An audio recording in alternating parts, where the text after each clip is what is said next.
Ito po, panoodin nyo po ang wish ko lang noon at yung kasalukuyan na lagay ng buhay ko ngayon. Mga estudyante na rin po nag-inspirasyon ko eh. Nung araw po kasi nung bata pa ako, hindi pa ako nakaranas ng picture. Wala pa ako nagiging picture. Kaya gusto ko po nung maging photographer para makaipon din mo ang litrato. Pero sa tuwing umuuwi ng kanilang tahanan, nagbabago ang larawan ng buhay niya.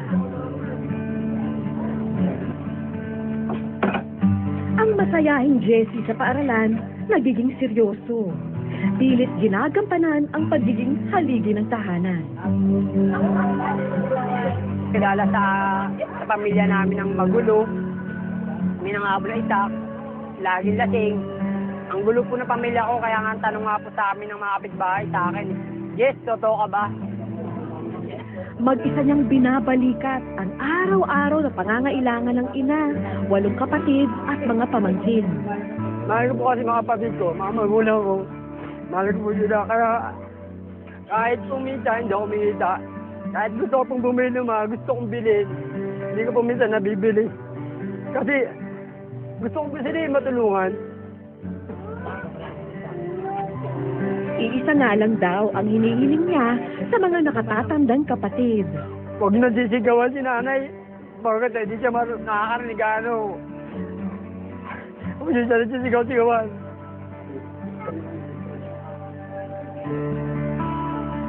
Sa kanyang silid, pansamantalang nakararanas ng katahimikan si Jessie. Saan mo man ibaling ang tingin, tanging magagandang alaala ang naiisip. Dito, panatag siyang mangarap. Sabi ko nga sa Diyos eh, Lord, ano bang papel ko sa mundo?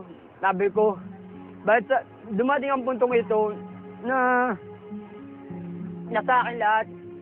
O tama po ba yung Ito na po ang kasalukuyan ngayon, ang bagong buhay.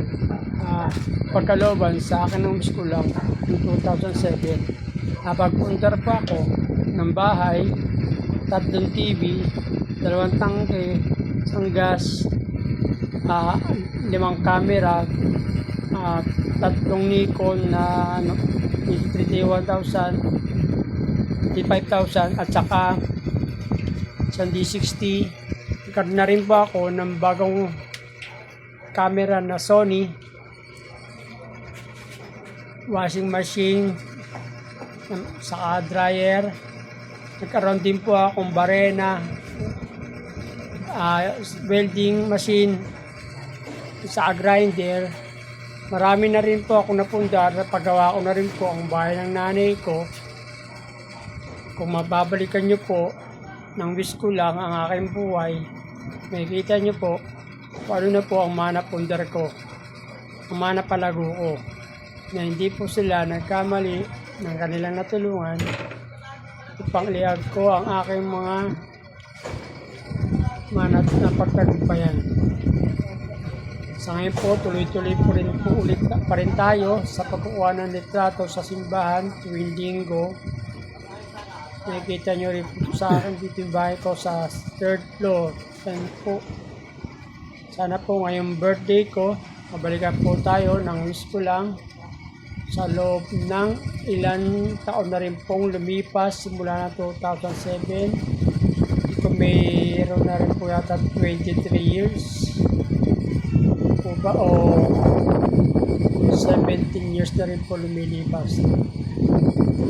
Basta yun na po yun. Sana po mabalik po yung aking hindi mo sa barena, grinder. Yung mga napundar ko. May kita dyan po yung mga camera ko dyan. Ito sa wish ko lang.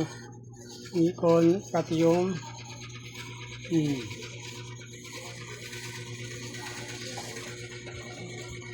ayan po yung mga napundar ko. Ito po yung ginagamit yan. Ito po yung bagong Sony. Sapatos, yung laptop. Hindi ko makita yung projector sa ko nilagay.